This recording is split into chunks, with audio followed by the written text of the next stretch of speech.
The Assembly will hear an address by His Excellency. L'Assemblée va maintenant entendre une allocution de son Excellence Félix Antoine Tshisekedi Tshilombo, président de la République démocratique du Congo. Je prie le protocole de bien vouloir accompagner son Excellence à la tribune et l'invite à prendre la parole.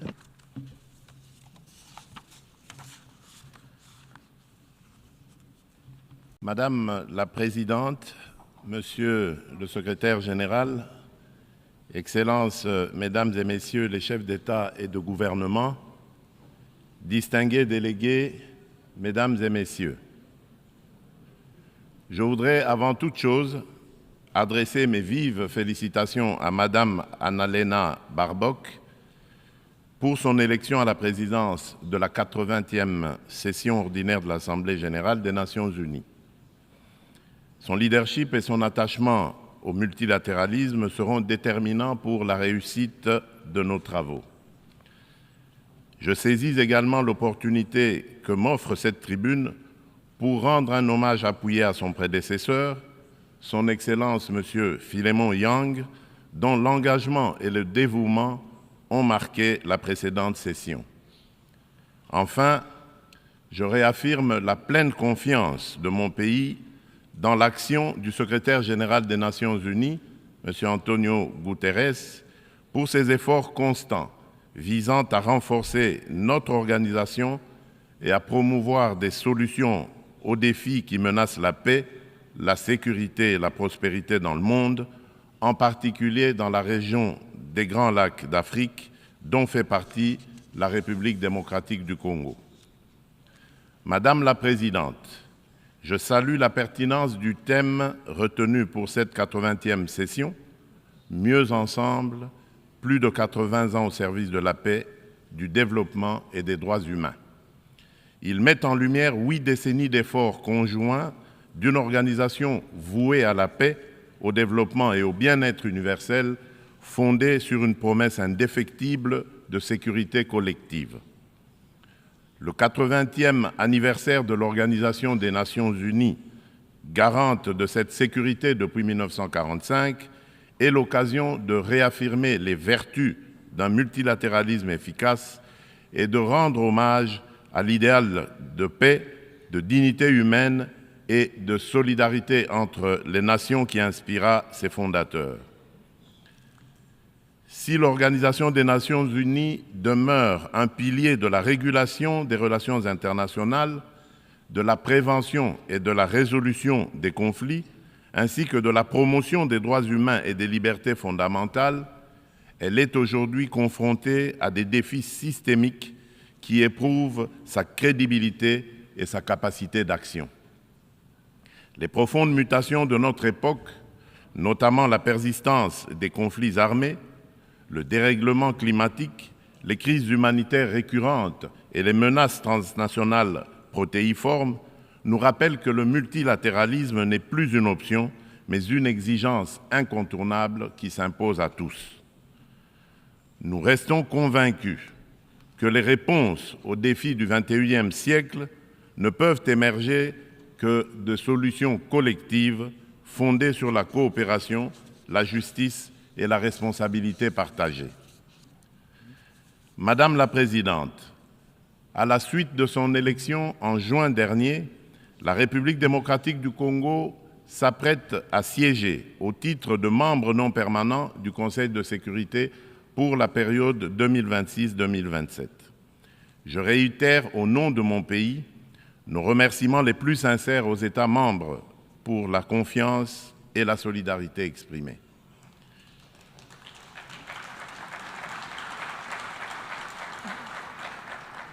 Notre participation sera résolument constructive et holistique. Elle s'articulera autour de 2 priorités indissociables, paix et sécurité d'une part, et prévention et résolution des conflits d'autre part. Nous entendons également contribuer activement à l'élaboration et à la mise en œuvre du nouvel agenda pour la paix afin d'apporter, à la lumière de notre potentiel et de notre expérience, une impulsion à la réforme des opérations de maintien et de consolidation de la paix, ainsi qu'à l'adaptation du système de sécurité collective des Nations unies. S'agissant de la réforme du Conseil de sécurité, mon pays réaffirme la position commune africaine telle qu'énoncée dans le consensus des Oulouini et la déclaration de Sirte, c'est-à-dire l'Afrique doit bénéficier de 2 sièges supplémentaires dans la catégorie des membres non permanents et de 2 sièges dans celle des membres permanents, avec les mêmes droits, y compris le droit de veto, les mêmes privilèges et les mêmes obligations que les membres permanents actuels.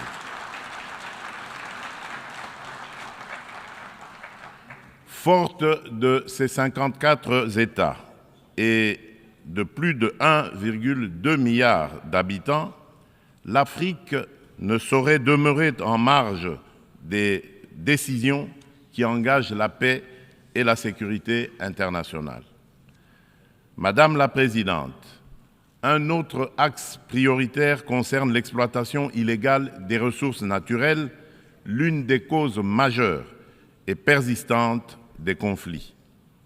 La République démocratique du Congo entend placer au cœur du débat la gouvernance exemplaire de ces minerais stratégiques afin d'en garantir l'exploitation dans le respect des principes de développement durable, de la souveraineté économique et du bien-être des populations.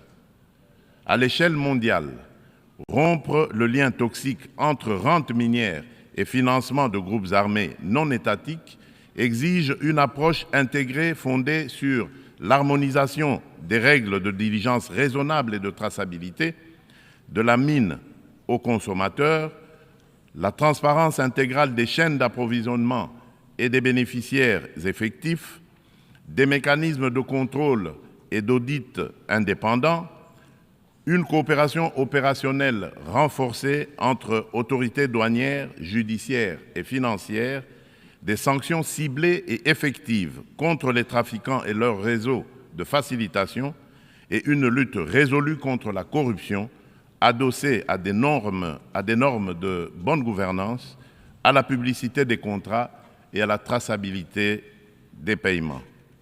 Bien entendu, les dimensions des droits humains et de justice transitionnelle, ainsi que les agendas femmes, paix et sécurité et jeunesse, paix et sécurité demeurent indissociables de cette action. Leur prise en compte effective est la condition d'une paix juste, durable et inclusive. Madame la Présidente, à la veille de la mise en place de la commission d'enquête indépendante décidée par le Conseil des droits de l'homme des Nations unies sur les massacres perpétrés il y a quelques mois par nos agresseurs et leurs supplétifs dans l'Est de mon pays, je lance un appel solennel à la communauté internationale. Elle a le devoir moral et politique de soutenir cette démarche essentielle afin d'établir la vérité, rendre justice aux victimes et jeter les assises d'une paix durable ancrée dans la mémoire et la responsabilité partagée. Madame la Présidente, alors que la planète se réchauffe et que les marginalisations s'aiguisent, ainsi et que les conflits se multiplient, le diagnostic qui avait inspiré en juillet 2023 la vision du nouvel agenda pour la paix du secrétaire général demeure pleinement d'actualité. Le monde est désormais confronté à des crises multiformes et profondes. Les fondamentaux de la prévention se sont affaiblis et le droit international, jadis puissamment rappelé par la Charte des Nations Unies, qui enjoint les États à s'abstenir de recourir à la menace ou à la force, est trop souvent bafoué. Notre système de sécurité collective en est ébranlé. Il ne saurait survivre à un sursaut de solidarité d'intérêt et de respect des règles. Dans ce contexte, la rhétorique guerrière regagne du terrain et l'on assiste impuissant au retour des vieux démons, agressions armées, guerre de prédation des ressources et de conquête d'espaces vitaux qui n'épargnent aucun continent. Tandis que la guerre entre Israël et le Hamas ravage la bande de Gaza, avec le risque d'une extension régionale, et que se poursuit le conflit russo-ukrainien, d'autres foyers s'embrasent au Yémen, en Birmanie et en Syrie. Le conflit armé qui perdure dans mon pays en est une illustration tragique. Depuis 3 décennies, la paix et la sécurité sont brisées à l'est de la République démocratique du Congo. Cette guerre s'est muée en une entreprise prédatrice. Elle dépasse depuis longtemps les seules dimensions militaires ou géopolitiques. Elle vise à piller nos ressources, effacer notre mémoire collective et détruire nos communautés. Les conséquences sont désastreuses. Des millions de morts, des familles décimées, près de 7 millions de déplacés internes, femmes et enfants pris pour cible, des villages rayés de la carte, des générations sacrifiées. Dans plusieurs régions de l'Est, tous les marqueurs d'un projet d'extermination sont réunis. Les Nations Unies elles-mêmes, à travers le rapport Mapping, ont documenté l'ampleur des atrocités. Ce n'est pas seulement un conflit, c'est un génocide silencieux qui frappe le peuple congolais depuis plus de 30 ans.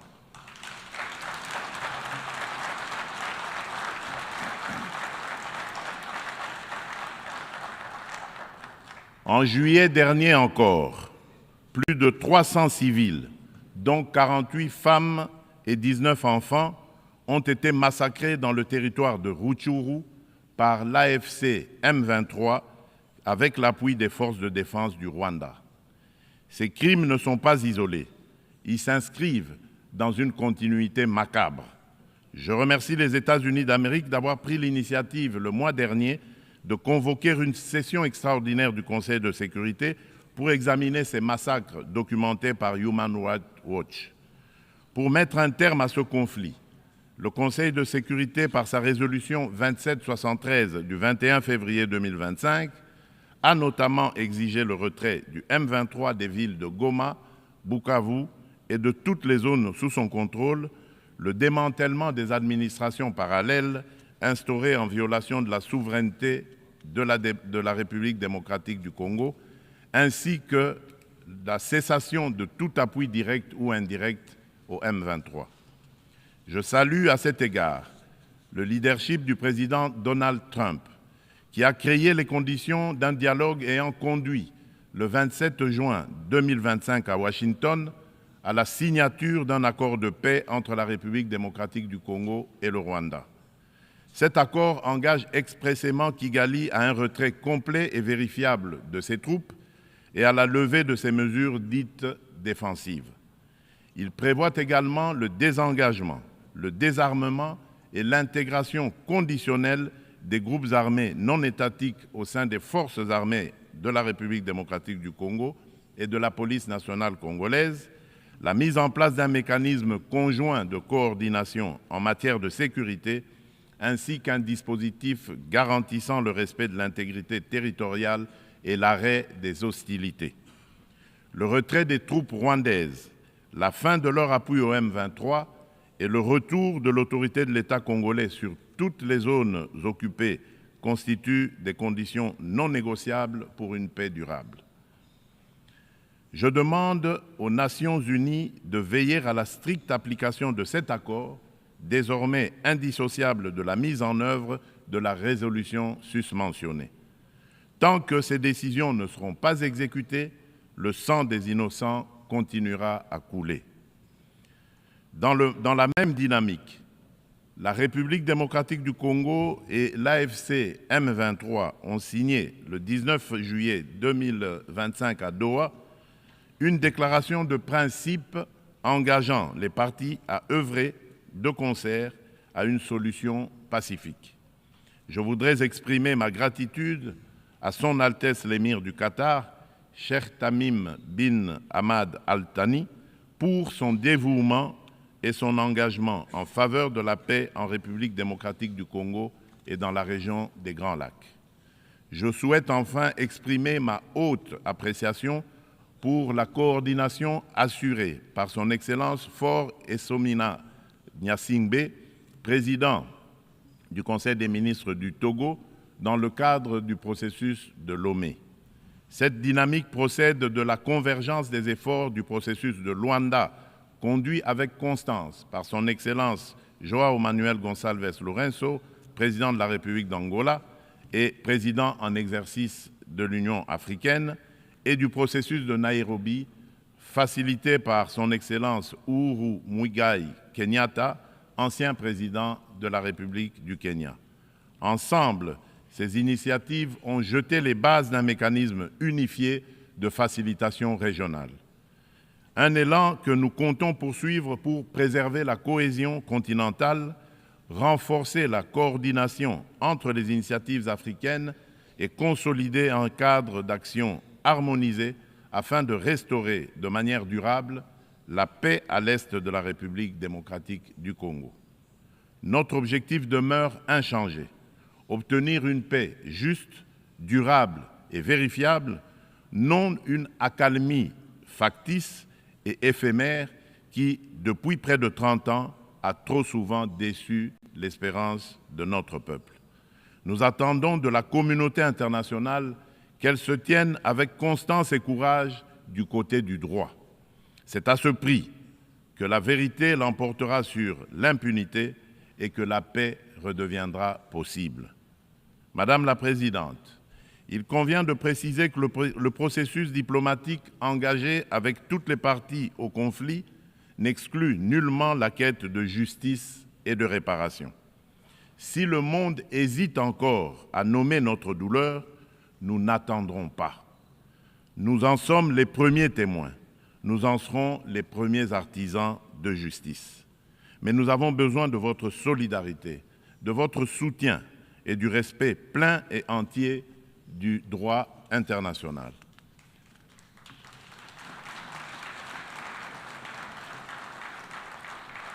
La République démocratique du Congo ne sollicite ni charité ni commisération.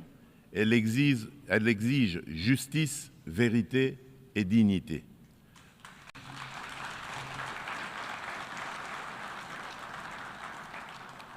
Notre pays a tendu la main. Nous avons signé des accords de paix, accepté le dialogue, pris des engagements pour la réconciliation. Mais une paix factice, bâtie sur l'impunité et l'oubli, n'est qu'un armistice précaire. L'histoire ne jugera pas nos discours, mais notre capacité à reconnaître les crimes de masse, y compris les génocides, et à mettre fin à l'impunité.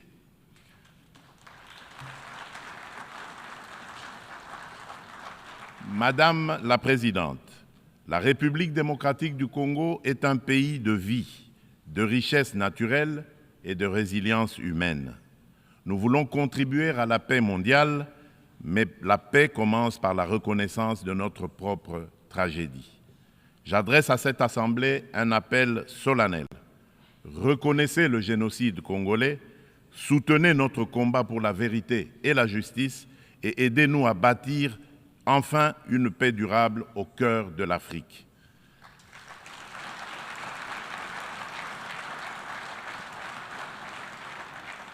Nous demandons que les Nations unies instaurent un régime de sanctions ciblées contre les auteurs des crimes économiques, mais aussi des crimes de guerre, crimes contre l'humanité et crimes de génocide commis à l'est de mon pays, et qu'elles soutiennent toutes les actions visant à tarir les circuits illicites d'approvisionnement en minerais qui financent depuis des décennies la guerre et la tragédie humaine.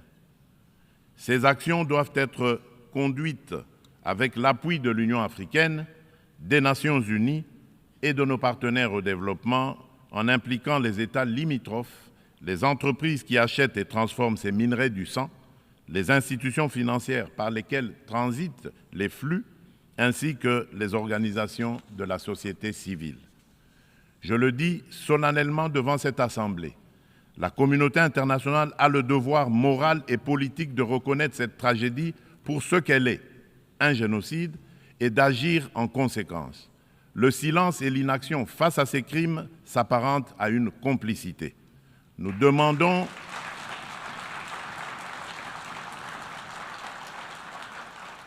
nous demandons la mise en place immédiate d'une commission d'enquête internationale indépendante et dotée de moyens pour établir la vérité, rendre justice aux victimes et rompre le cycle de l'impunité qui nourrit ce drame depuis des décennies.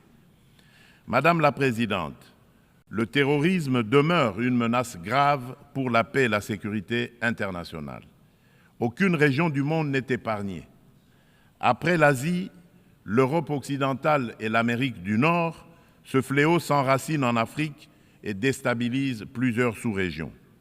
Al-Qaïda au Maghreb islamique, bien que fragilisé par l'action internationale, conserve ses capacités dans des zones grises et diffuse son influence.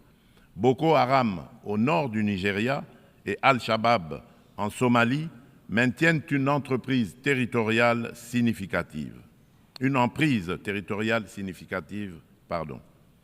En Afrique centrale, après les ravages causés par la Lord's Resistance Army, LRA, de Joseph Kony, le nord-est de la République démocratique du Congo subit les exactions des forces démocratiques alliées, les ADF, un groupe terroriste ougandais ayant fait allégeance à l'État islamique.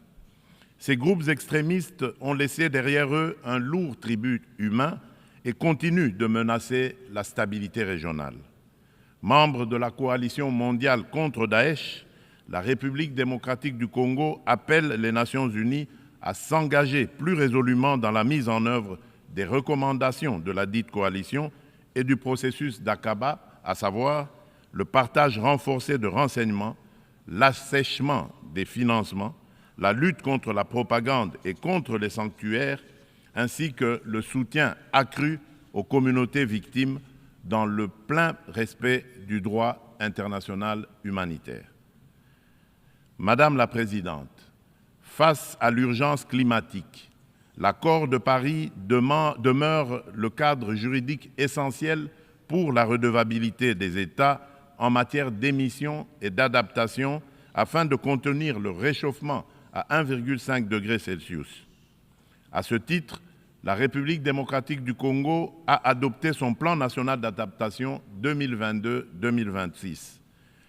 Nous nous sommes engagés à arrêter et à inverser la perte de forêts et la dégradation des terres d'ici 2031, tout en promouvant un développement durable et une transformation rurale inclusive.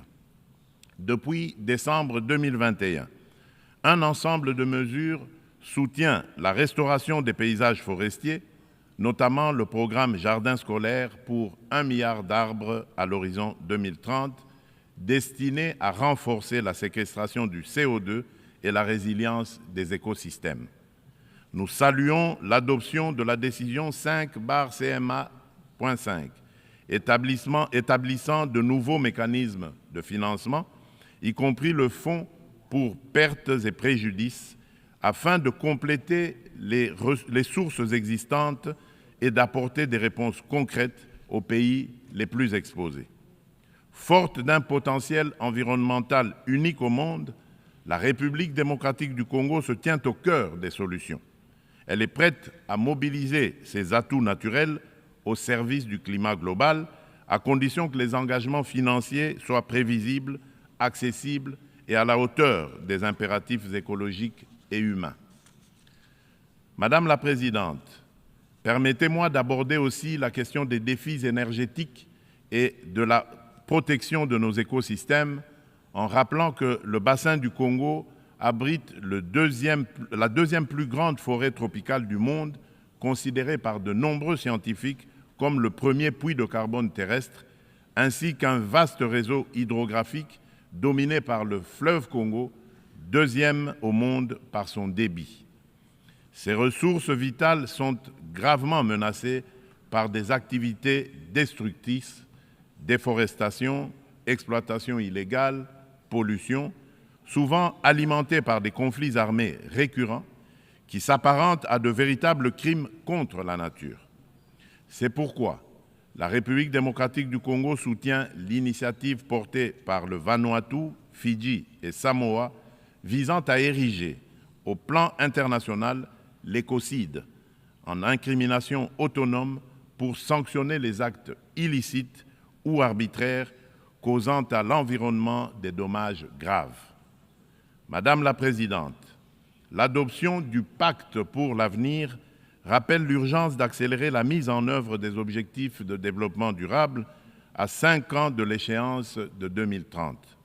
La République démocratique du Congo a inscrit cet impératif au cœur de son action à travers le Plan national stratégique de développement 2024-2028 qui place l'homme congolais au centre des priorités et intègre les 3 dimensions du développement durable, environnemental, social et économique.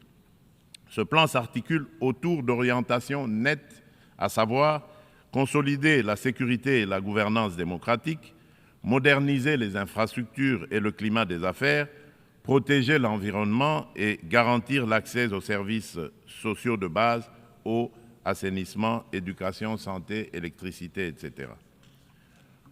Le bilan demeure contrasté, car seuls les ODD 12 et 13 paraissent encore atteignables d'ici 2030, mais des progrès tangibles sont enregistrés. La gratuité de l'enseignement a permis à plus de 5 millions d'enfants de retourner à l'école. La couverture de santé universelle élargit l'accès à des soins de qualité. Les politiques d'autonomisation des femmes réduisent les disparités socio-économiques. Ces acquis restent toutefois fragilisés par l'insécurité persistante dans l'est du pays et par la vulnérabilité de notre économie face aux chocs exogènes. Notre économie doit donc se transformer pour devenir un levier de durabilité et de prospérité. Pays solution face aux défis climatiques, mon pays entend valoriser ses forêts, ses tourbières et sa biodiversité au sein d'une économie climatique orientée vers une croissance verte, résiliente et sobre en carbone. À cet égard, le projet Grand Inga, l'un des plus vastes complexes hydroélectriques au monde, incarne notre ambition et renforce le positionnement de la République démocratique du Congo comme pays solution.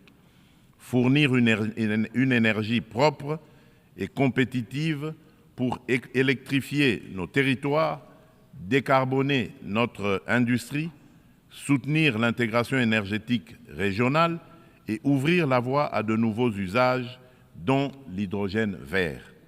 Cette trajectoire s'appuie sur le développement de marchés carbone intégrés, l'attraction d'investissements responsables et la création d'emplois décents et de moyens de subsistance durables pour nos communautés. Il reste cependant un obstacle majeur, la contrainte financière. Le fardeau croissant de la dette publique africaine, conjugué aux flux financiers illicites, réduit nos marges de manœuvre. Les besoins additionnels pour atteindre les ODD en Afrique sont estimés à 1 600 milliards de dollars. Dans le même temps, les sorties illicites de capitaux minent nos devises et notre stabilité macroéconomique. D'où la nécessité d'une réforme urgente de l'architecture financière internationale afin de garantir aux pays en développement un accès juste et prévisible à des financements concessionnels alignés sur leur trajectoire nationale, y compris via une meilleure recanalisation des DTS, la capitalisation des banques multilatérales de développement, des facilités de liquidité contracycliques et une lutte renforcée contre les flux illicites. Madame la Présidente, depuis mon accession à la magistrature suprême de mon pays, la République démocratique du Congo, j'ai impulsé à la conduite de la chose publique une dynamique nouvelle intégrant systématiquement la dimension genre à tous les niveaux afin d'assurer une présence accrue des femmes dans les instances de décision. À titre illustratif, la part des femmes au sein du gouvernement est passée de 17% en 2019 à 32% en 2025.